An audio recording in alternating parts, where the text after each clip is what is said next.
તમે ભાવે ભજી લો ભગવાન, જીવન થોડું રહ્યું. આત્માનું કરજો કલ્યાણ, જીવન થોડું રહ્યું.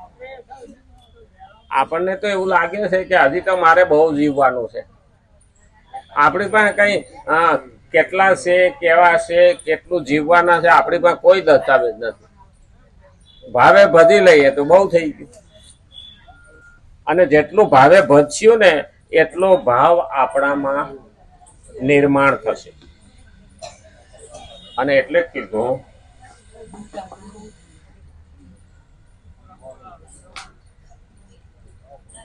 ભજન કરવું અને ભજન થવું, આમાં ફરક છે. એના માટે સ્પેશિયલ ટાઈમ લઈને બેસીએ ને તોય ભજન ઘણી વખત થતું નથી. પવન તો છે પણ બફારો બહુ છે. ગઈકાલનો તો રેકોર્ડ છે ગુજરાતમાં વીજળી વપરાવાનો. એટલી બધી બફારો હતો. લોકો પેલા તો ઘરમાં પંખા જ ફરતા, હવે તો એસી આવી ગયા ઘેરે ઘેરે. એટલે તો અને લોકો તોય એમ કે અમને મોંઘવારી નડે. બોલો, હવે ઘરે ઘરે એસી આવ્યા. એટલે રૂમ ટાઢા થયા છે પણ ગલી ગરમ થઈ.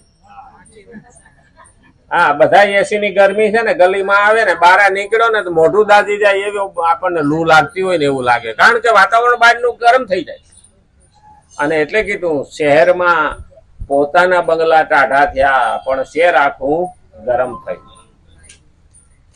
કારણ કે હવે જે ઠંડક રાખનારા ઝાડવા હતા એને તો આપણે કાપી નાખ્યા. જો ઝાડવા હોય ને તો 10 ડિગ્રી ગરમી ઓછી થઈ જાય. હવે 1 ડિગ્રી વધે ને તોય માણસ બેભાન થઈ જાય, તો 10 ડિગ્રી ઓછી થઈ જાય તો માણસને કેટલો લાભ થાય. યુરોપમાં અત્યારે 40 ડિગ્રી સેલ્સિયસ ગરમી છે. એની તો કોઈ ગરમી ભારી જ નહોતી. તો એને તો ડામરે ઓગળી ગયા ને 1000 માણા 1200 માણા મરી ગયું ગરમીમાં. હવે એ લોકોને ઠેર ઠેર રોડ માથે ફુવારા મૂકવા પડ્યા. પેલા ટેન્કર મૂકીને એમાંથી પાણીનો ઝીણા ફુવારા, એટલે લોકો ત્યાંથી નીકળે ને એની માથે પાણી પડે એટલે એ વાંધો ન આવે. નહીં તો રસ્તામાં બેભાન થઈને પડી જાય. એ તો બધા ધોળિયા ટાઢા પ્રદેશમાં રહેવા વાળા, અને એની હળગાવ્યું છે ને એની ઝાડમાં ઈ બળે, ખાડો ખોદે ઈ પડે.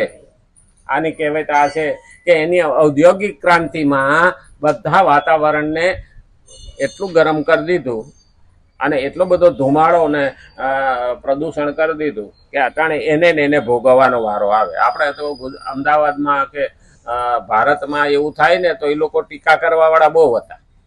ભારતવાળા ધ્યાન જ નથી દેતા કે લોકોને ગરમી બહુ લાગે. એટલે અમે તો ખેતરમાં કામ કરવા વાળા, અમે કઈ મરવાના નથી. એ મરી ગયા બધા ટાઢે છાંયે બેસી અને બરફમાં રહેવા વાળા. આજે એની દિશા એવી થઈ ગઈ યુરોપમાં ગરમીનું મોજું. તો ભગવાને ભગવદ્ ગીતામાં કીધું છે કે તું વૃક્ષની પૂજા કર. બહેનો ગઈકાલે વટ સાવિત્રીનું વ્રત કર્યું ને એની પાછળનો હેતુ હું? વડલાની પૂજા કરવાથી આપણે વડલાને કાપતા નથી અને એને સાચવીએ, એની ઉછેર કરીએ. કારણ કે પૂજ્ય છે એ આપણને ગમે. પણ લોકો કેવું થઈ ગયું કે વડલાને ફરતા દોરા વીટે. દોરા વીટે ને પછી આખો દોડો લઈને આવે. બોલ, હવે 5 આંટા મારવાના હોય એટલે થાકી જાય ને એટલે પછી આખો દોડો એમાં ભરાઈ જાય.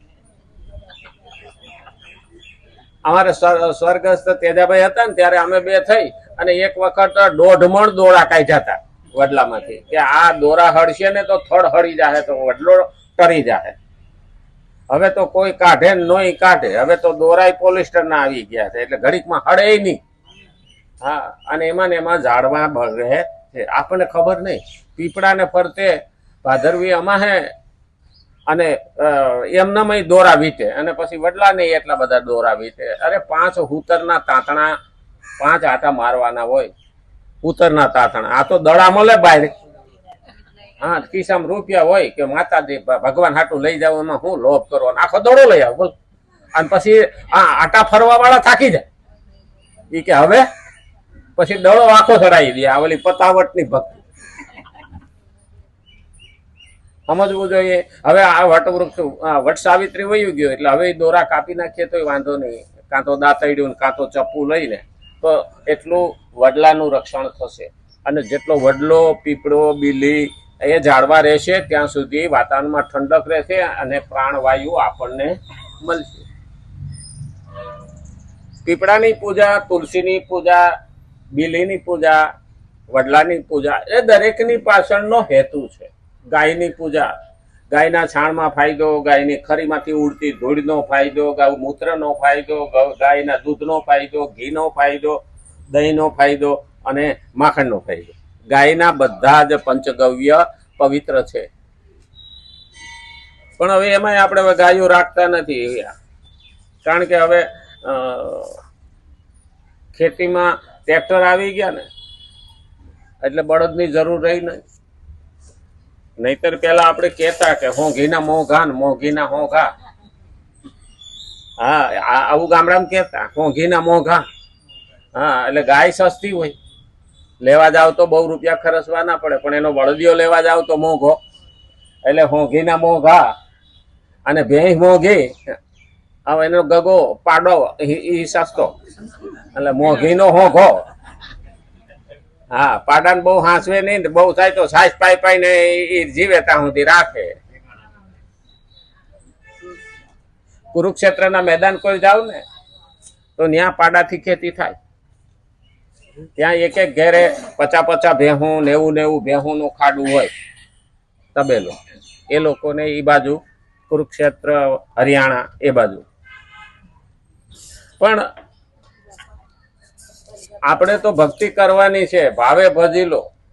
બુઢાપામાં થશે નહીં, પછી બેઠું રહેવાશે નહીં, આંખે દેખાશે નહીં, કાને સાંભળાશે નહીં, ધીમે ધીમે વયું જાય. ના કે હજી તો હમણાં અમારે કઈ ભક્તિ કરવાની ઉતાવળ છે નહીં.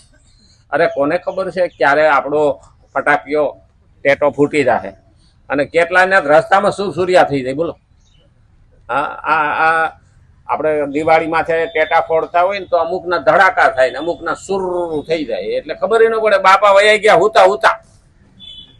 એટલે ધ્યાન રાખવાનું કે આપણું પાસે કોઈ એવો દસ્તાવેજ નથી. તો આમાંનો કોઈ શબ્દ એકાદો એવો આપણા જીવનમાં આવી જાય અને આપણા આત્માનું કલ્યાણ થઈ જાય, કે આ બધું તો આપણને યાદ રહેવાનું. એમાંથી એકાદો ચમકારો આપણા મનને થઈ જાય અને એનાથી ઉદ્ધાર થઈ જાય. વીજળીને ચમકારે મોતીડા પરોવો પાનભાઈ. આ ભજનમાં એ જ કહેવા માંગે કે કોઈ એકાદો શબ્દનો, જ્ઞાનનો શબ્દ આપણા મનમાં ચમકારો કરે અને આપણા આત્માનું મોતીડું એમાં પરોવાય. એટલે આપણે રોજ થોડું થોડું લઈએ છીએ, ચમચે ચમચે પીવાય. હા, તો બહુ ભારે છે.